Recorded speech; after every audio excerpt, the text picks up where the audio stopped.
শ্যামকানু মহন্ত আৰু সিদ্ধাৰ্থ শৰ্মাৰ বিৰুদ্ধে তদন্ত বিচাৰি বটদ্ৰ আৰক্ষী থানাত এজাহাৰ দাখিল বটদ্ৰ সচেতন যুৱ সংঘৰ।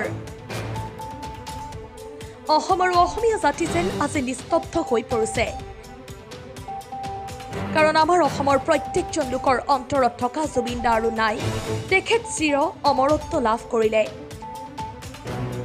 তেখেতৰ মৃত্যুৰ পিছতে অসমৰ বিভিন্ন প্ৰান্তত দল সংগঠনে শ্যামকানু মহন্ত আৰু সিদ্ধাৰ্থ শৰ্মাক তদন্ত আওতাত আনিবলৈ দাবী জনোৱাৰ সমান্তৰালকৈ বটদ্ৰ আৰক্ষী থানাতো বটদ্ৰ সচেতন যুৱ সংঘই দাখিল কৰিছে এজাহাৰ। সচেতন যুৱ সংঘৰ দাবী, যদি তেওঁলোক দুয়োগৰাকীৰ প্ৰকৃত দোষী হয় কঠোৰৰ পৰা কঠোৰ শাস্তি বিহিব লাগে। নিউজ ডেস্ক ৰিপৰ্ট, বটদ্ৰ লাইভ। চাওক, জুবিন গাৰ্গ ডাঙৰীয়াক কোনে নাজানে, গোটেই অসমে জানে। গতিকে জুবিন গাৰ্গ কি আছিল আৰু কি হ'ল বা তেওঁ কি হ'ব আমাৰ বাবে সেইটো আমি নতুনকৈ কোৱাৰ কোনো প্ৰয়োজন নাই।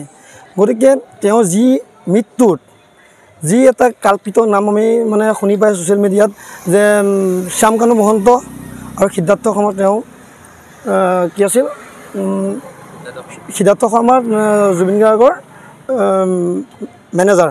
গতিকে তেওঁলোক দুজনৰ যি আমি শুনিছোঁ, তেওঁলোকৰ কিবা এই জুবিন গাৰ্গৰ মৃত্যুত তেওঁলোকৰ যি গাফিলতিটো আমি শুনিছোঁ, সেইটো তদন্ত আওতাত আহিব লাগে। গতিকে গোটেই অসমত যিহেতু প্ৰত্যেকেই তেওঁলোকৰ ওপৰত এজাহাৰ দাখিল কৰিছে, আমিও বটদ্ৰ সচেতন যুৱ সংঘৰ ফালৰ পৰা আজি এজাহাৰ দাখিল কৰি আহিছোঁ। আৰু তেওঁ যদি প্ৰকৃততে দোষী হয়, তেওঁ কঠোৰতকৈ কঠোৰ শাস্তি দিয়াটো আমি বিচাৰিছোঁ। আমাৰ জুবিন দা আমাৰ মাজত আৰু নাই। তেখেতৰ গাফিলতিৰ কাৰণে তেখেতক আমি বিচাৰি পাবলৈ টান হৈ গৈছে। তেওঁ এতিয়া ইতিমধ্যে ঢুকাইছে বুলি চবেই গম পাইছে। আৰু গোটেই দল সংগঠনে এইটোৱে দাবী কৰিছে যে আপোনাৰ শ্যামকানু মহন্ত আৰু সিদ্ধাৰ্থ শৰ্মা যিটো মেনেজাৰ, আৰু শ্যামকানু মহন্ত এইটো ছিংগাপুৰৰ প্ৰগ্ৰেমটোলৈ লৈ গৈছিল, বেপাৰী। আৰু তেওঁ যদি দোষী হয়, সঁচাই যদি গাফিলতি কৰিছে তেওঁৰ মৃত্যুত, তেতিয়াহ'লে এইটো কঠোৰতকৈ কঠোৰ শাস্তি বিহিব লাগে। আমি তাত সন্মত আছোঁ।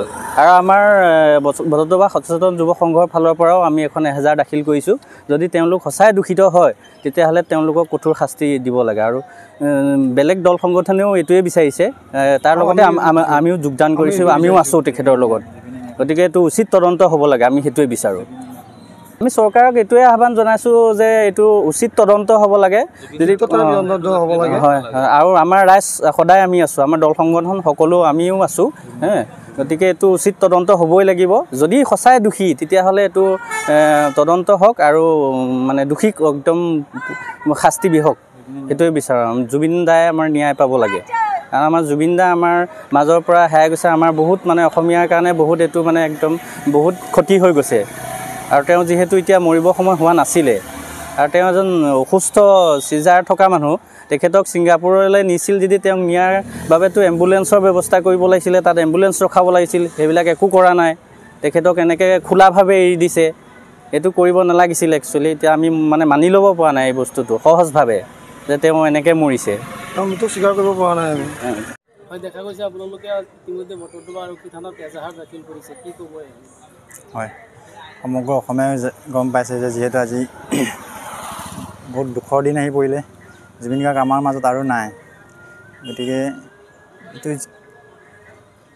যিয়ে হৈছে উচিত তদন্ত কৰিব লাগে।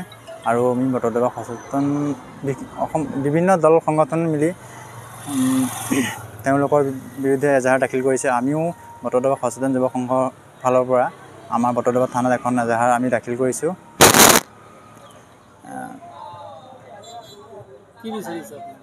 আমি ন্যায় বিচাৰিছোঁ। জুবিন গাৰ্গৰ যে এনেকুৱা এটা ঘটনা ঘটিব পালে, ইয়াৰ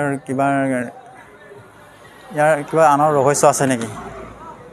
এই শ্যামকানু বোলা মহন্ত বোলা মানুহজনৰ যি